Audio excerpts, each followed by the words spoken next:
Bueno, sigo con mi agenda de este día y ya tengo aquí acompañándome a Ricardo Freire. Él es Intendente General Técnico de la Superintendencia de Control de Poder del Mercado. Y viene a comentarnos sobre un estudio que se ha realizado para poder perfeccionar, digamos, para poder evitar cualquier tipo de problema que se pueda dar en la contratación pública. Quisiera definirlo así en términos generales para darle paso a Ricardo, dándole los buenos días para que nos explique cuál es esta normativa y qué es lo que vamos a poder prevenir. Buenos días, Janet, buenos días con la audiencia.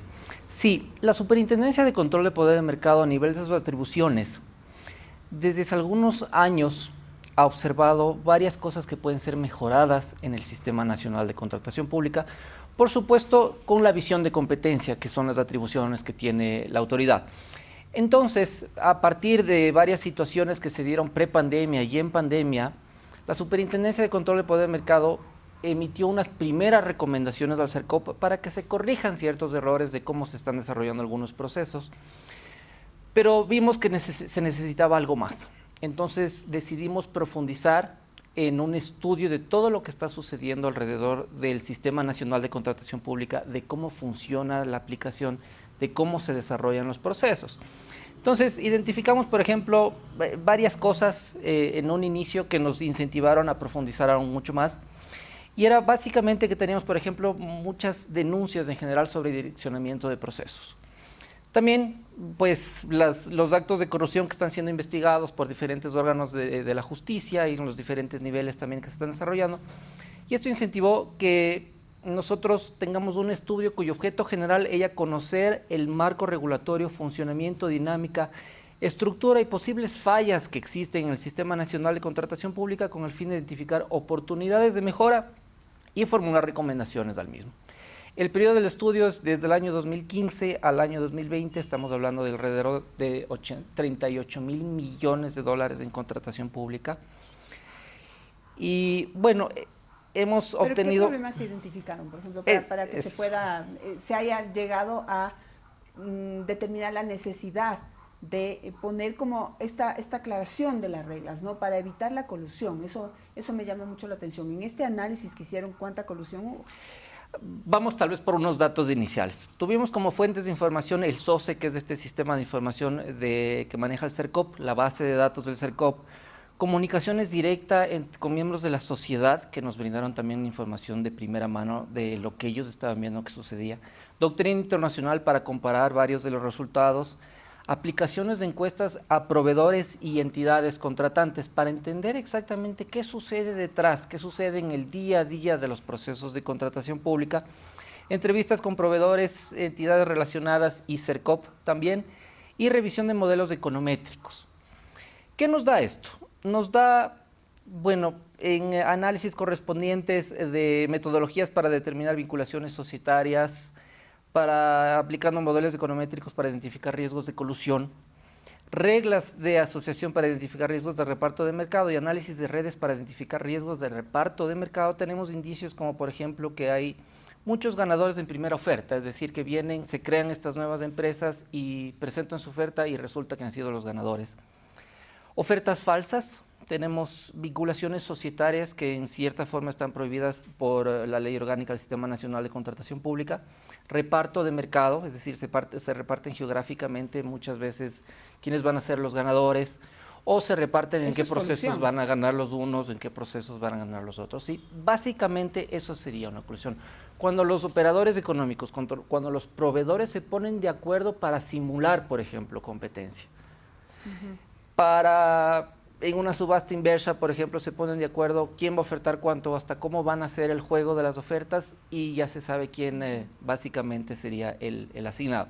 Le tengo otro caso, no sé si lo tiene mapeado, sí, pero se acaba de dar en la última subasta inversa de medicamentos que organizó el CERCOP, tratando de, digamos, de ser súper rigurosos en el proceso, pero, digamos, hay muchos huecos por donde se meten los corruptos. Entonces, hay una primera, digamos, lista de ganadores de los medicamentos que se le van a proveer al Estado, pero resulta que en la lista, digamos, hay un oferente, oferente se llama, ¿no es cierto? Hay un oferente que es el que concursa con su nombre, con su razón social, pero finalmente el que fabrica y vende el medicamento a través de esa razón social, es un proveedor calificado como incumplido. Es decir, que no podría participar ni directa ni indirectamente en ningún proceso de contratación del Estado. Sin embargo, no solamente que lo hace, sino que es el gran ganador de la subasta inversa. ¿Cómo se pueden evitar este tipo de cosas? Bueno, primero tal vez la aclaración, Janet. Hay ciertas conductas que sí están consideradas dentro de la Ley Orgánica de Regulación y Control del Poder del Mercado como prácticas anticompetitivas y hay otras que no, que sí son conductas tal vez que no permiten que los procesos se desarrollen bien, pero no corresponderían a nuestro ámbito de investigación, sino a otras instituciones del Estado. Pero en este caso, justamente, una de las primeras soluciones es, por ejemplo, que se acabe de dar todo este sistema de interoperabilidad entre las diferentes instituciones que manejan información y que tienen que hacer controles. Nosotros, por ejemplo, siempre estamos buscando información de las supercompañías, del SRI, por supuesto, del CERCOP, porque es del ente rector y quien maneja todo el SOCE. Entonces, esta interoperabilidad podría ser que de forma más fácil se verifique las inhabilidades existentes. Claro, porque por ejemplo, y discúlpenme que le interrumpa para dejarle seguir, pero como para terminar esta situación que se está dando. Lo que promueve la Superintendencia de Poder del Mercado es justamente la sana competencia, ¿verdad? La sana y libre competencia entre los participantes en un concurso público. Correcto. Pero aquí no se estaría dando, porque se está dando esta irregularidad, y es que un proveedor, un fabricante de medicamentos, lo que hace es tener 10, 15, 20 razones sociales. Y con esas 10, 15, 20 razones sociales participa por un medicamento. Entonces gana por una o por otra, o sea, ya de entrada es el ganador. ¿Y qué es lo que digo aquí? ¿Cómo engañan al Estado? Que me parece que en eso hay muchos funcionarios públicos que se prestan para esto. Porque me imagino que para seleccionar a los participantes tienen que saber en dónde fabrica, quién fabrica y todo. Y ahí está el proveedor incumplido. Ese es el que está detrás de 10, 15, 20 razones sociales que terminan siendo las grandes ganadoras o dándole el triunfo a un corrupto que lleva robándole por años al Estado a través del Ministerio de Salud. Y lo digo porque lo he investigado bastante a este señor y sigue y sigue y sigue por un lado o por otro robándole al Estado, porque lo que vende no vende medicinas, ¿sí?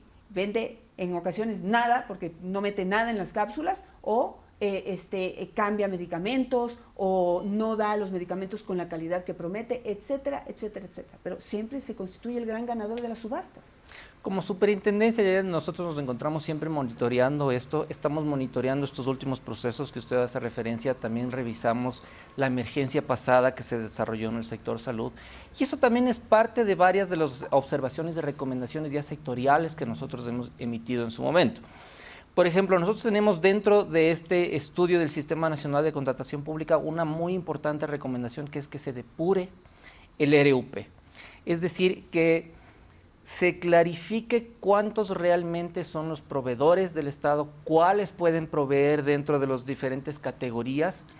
Y eso viene también con que se verifique las calidades correspondientes de toda la gente que está inscrita. Y por supuesto, nosotros empujamos bastante a que las entidades contratantes y el CERCOP observen también lo que está dispuesto en la Ley Orgánica de Regulación y Control del Poder del Mercado. ¿Por qué? Primero porque CERCOP es un ente regulador y los entes reguladores también está dispuesto en la ley que tienen que observar los parámetros de competencia. Entonces, en toda esa regulación secundaria que tiene CERCOP, creemos que puede ser fortalecidos diferentes parámetros para encaminar a que haya una libre competencia dentro de los diferentes procesos. Y por supuesto, el estudio también identifica que hace falta educación en las diferentes áreas de contratación pública de las entidades contratantes. Las encuestas, por ejemplo, señalan que básicamente el 10-15% de los funcionarios han tenido capacitación alrededor de la contratación pública, no se diga de temas de competencia. Entonces también vemos que hay posibles fallos del momento de elaborar los pliegos de contratación. Digo posibles porque también se puede prestar para otro tipo de cosas, pero eso ya no depende de nosotros, sino de otras investigaciones que tienen que hacer otras instituciones. Claro, a veces los pliegos se hacen dirigidos también, ¿no? Eso también se va a evitar con este nuevo... Eso es justamente, nosotros hemos emitido nuestras recomendaciones alrededor de las atribuciones que tenemos, pero en el estudio usted ve que están mencionadas también temas adicionales que tienen que ser corregidos por las otras instituciones. Nosotros creemos fuertemente que se tiene que hacer una verificación previa de cómo se desarrollan los procesos. Y esto parte primero de que la gente necesita verdadera capacitación para desarrollarlos y también tiene que haber los controles internos correspondientes.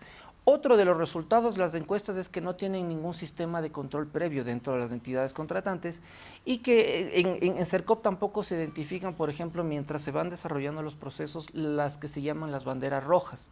Entonces, tenemos una serie de información que está cargada en un solo sistema, que debería estar interconectado con otros sistemas de bases de datos que podrían generar las alertas correspondientes, como por ejemplo este asunto de la inhabilidad.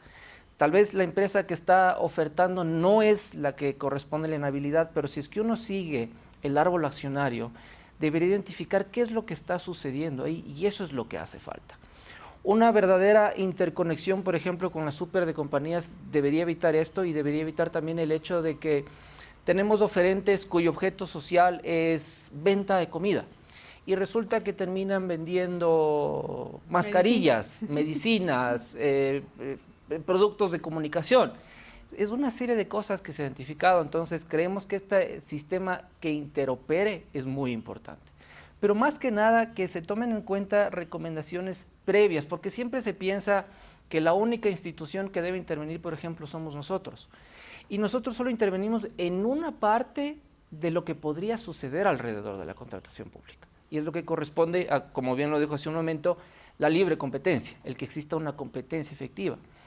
Pero también interviene la Fiscalía, la Procuraduría, la Contraloría General del Estado y por supuesto tenemos este gran paraguas de todo el sistema que es el CERCOP, que si bien la ley parece que le faltan algunas atribuciones más fuertes, tiene muchas posibilidades para corregir varias situaciones que ha generado como producto, como conclusiones del estudio y que se encuentran tomadas también en lo que nosotros hemos desarrollado como la guía de contratación pública, una guía enfocada en la lucha contra la colusión en los procesos de contratación que viene con herramientas de fácil entendimiento para los funcionarios públicos, con un checklist que pueden ellos ir revisando cómo sucede, cómo se desarrollan las diferentes fases y dado el caso ellos mismos generar las alertas correspondientes. Por supuesto, esto viene luego en la dinámica de que CERCOP tiene que tomar actividad y nosotros también estamos prestos siempre revisando la información que nos proveen las diferentes alertas que surgen en los diferentes sectores, pero la interconexión del sistema es lo que más vendría a ayudarnos. Perfecto. Creo que es positivo el aporte que se está haciendo en este momento y ojalá sirva para digamos, sobre todo perfeccionar el sistema y ir generándole mayores ahorros al Estado, que es lo que más necesitamos en este momento, que el dinero realmente vaya a invertirse en lo que realmente se necesita en nuestro país y no se vaya a manos e intereses oscuros, como suele suceder. Pero le agradezco muchísimo por esta explicación y pues vamos a seguir de cerca qué es lo que sucede con esta serie de recomendaciones que ahora se hacen, pues en un momento que por ejemplo ahora se está haciendo esta subasta de inversa de medicamentos y otros procesos que pronto también se realizarán. Muchísimas gracias. Muchísimas gracias, Janet.